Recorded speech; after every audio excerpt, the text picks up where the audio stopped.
গিয়ে যে প্রার্থীকে বা প্রতীকে ভোট দেয়া হবে তার পাশে থাকা সুইচে চাপ দিলেই সম্পন্ন হবে ভোট দেয়া। তবে ভুল করলে মেশিনই বলে দেবে ভোট ঠিকমতো দেয়া হয়নি বা ভুল হয়েছে। আবার সেই ভোটার বা কোনো নির্বাচনী কর্মকর্তা যদি অসৎ উদ্দেশ্যে একই প্রতীকে পুনরায় ভোট দিতে চান তাও গ্রহণ করা হবে না।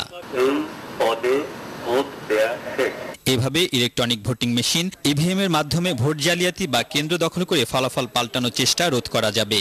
পুরো ফলাফলও জানা যাবে 1.5 থেকে 2 ঘন্টার মধ্যে। আমরা ওটিপি চিপ ইউজ করব, ওয়ান টাইম প্রোগ্রামেবল চিপ। আমাদের যেটা টেকনিক্যালি আমরা সবাই জানি সেটা হলো যে ওটিপি চিপ ব্যবহার করলে এটা মাঠ পর্যায়ে কোনোভাবেই এটা পরিবর্তন করা সম্ভব নয়। এই চিপ ভেঙে ফেলা যেতে পারে কিন্তু প্রোগ্রাম নতুন করে ওর মধ্যে লেখা সম্ভব। এই প্রক্রিয়াটা যদি গ্রহণযোগ্য করতে হয় তাহলে সব রাজনৈতিক দলের মতামত নিতে হবে এবং তাদের এটা অ্যাকসেপ্টেবল হতে হবে। এবং অ্যাকসেপ্টেবল করার ওয়ে সেটা হচ্ছে যে প্রোগ্রাম যেই লেখুক না কেন প্রোগ্রামটা আসলে ভেরিফাই করতে হবে একটা বিশেষজ্ঞ প্যানেল দিয়ে।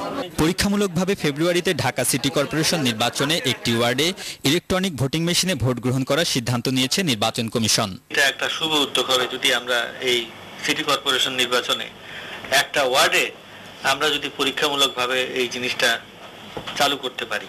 আমাদের যেভাবে নির্বাচনের সিকুয়েন্স, সব নির্বাচন কিন্তু এই বাক্সে করা যাবে না এই কারণে বলছি যে জাতীয় সংসদ নির্বাচন করে ওই বাক্সটাই যে আমি আবার লোকাল গভর্নমেন্ট নির্বাচনে ব্যবহার করতে পারবো তা তো নয়। কারণ হচ্ছে আমাকে তো ওই ডাটাটা রক্ষা করতে হবে কোন নির্বাচনে এবং কি কি অবস্থার প্রেক্ষিতে আমরা জিনিসটা করতে পারবো, এটা নিয়ে আরো অনেক দেখার বিষয় আছে। নির্বাচনের দিন ভোট গ্রহণ বা আইন শৃঙ্খলা বাহিনীর দায়িত্বে থাকায় যারা ভোট দিতে পারছেন না কিংবা প্রবাসী ভোটারদের ক্ষেত্রে ইলেকট্রনিক ভোটিং মেশিন কিভাবে কাজে লাগানো যায় সেই বিষয়টি নিয়ে বিশেষজ্ঞদের কাজ করারও পরামর্শ দেন সিইসি। আলমগীর স্বপন, এটিএন বাংলা, ঢাকা। উত্তরা পূর্বাঞ্চল